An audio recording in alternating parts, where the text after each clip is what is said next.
Here's something new that I picked up at a thrift store today. This is a 1980 Jerrold Starcom 3 digital cable box for TV sets that use knobs with the regular UHF. Because the modern TV sets and the modern UHF band have compressed and you don't get some of the channels. It's a slightly wider range, so I picked up some of the channels I didn't get with this TV set. But it's still pretty limited. It's made by General Instruments, as designated by the GI symbol.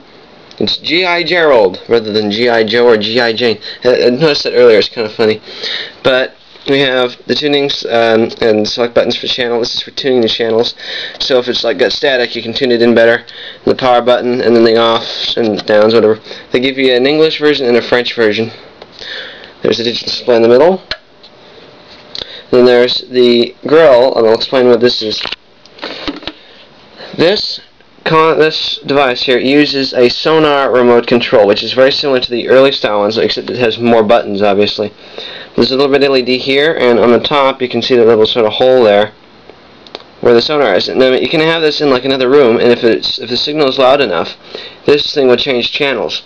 Another funny thing is with a lot of Sonar remote controls is that if you have say a mason jar and you're flicking pennies into it, if it hits the rim, sometimes it'll make it change the channel because it hits the right note. This runs off of a 9-volt battery. I'm actually surprised it wasn't corroded. I ended up soaking this whole control, the whole remote. Of course, I took the circuitry out, but I soaked the whole remote so I could get it clean. And it's sort of clean. I had to sort of rewrite some of the letters on it because it's not really very good. But we always either had the remote or we had the box. We never had them really at the same time. And I found the remote, and I wish I sort of had it because it brought back memories of when I was 7 and I used to have an old TV set. And we never actually had cable, but it was kind of interesting, something that I found. And I picked this up at the thrift store today for $2, and I found out that it worked. Of course, this one I actually had to take apart to fix the little paper thing that kept falling down in front of that, but it's still cool. There's a dent and a gouge on this side. This whole metal thing had actually peeled off. It has wood grain, which matches my wood grain TV set. There's actually a video of this coming later once I get an analog to digital converter. Anyway, enough of this thing. I'll just sort of turn it around and then I'll demonstrate the remote control. There's the cable output. There is a plug, AC plug, AC in, and there's back there is the cord. And there's a label that says TV remote converter. Jerrold Starcom 3 RCC-3, Jerrold Division of General Instruments of Canada Limited. This was actually made in Canada, which is probably why it still works. We make stuff good here. This thing's actually getting quite hot. There's actually some burn marks in the top of the lid because it's gotten so hot. You're not really supposed to leave these on all the time.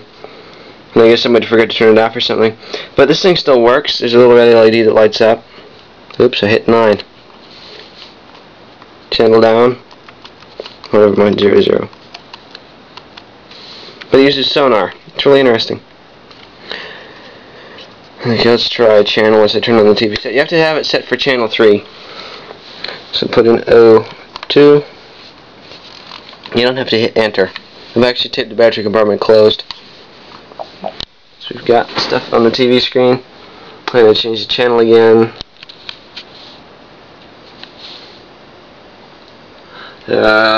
22, which is YTV or whatever. Channel 12. Picks it up really well. It's kind of cool. I like the digital display. Brings back lots of memories. And for once, I've actually got a remote control that works.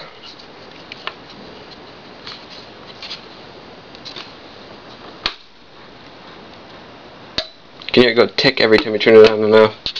But it's kind of something curious. I'm sure a lot of people who collect TV sets and whatnot would be interested in this sort of thing.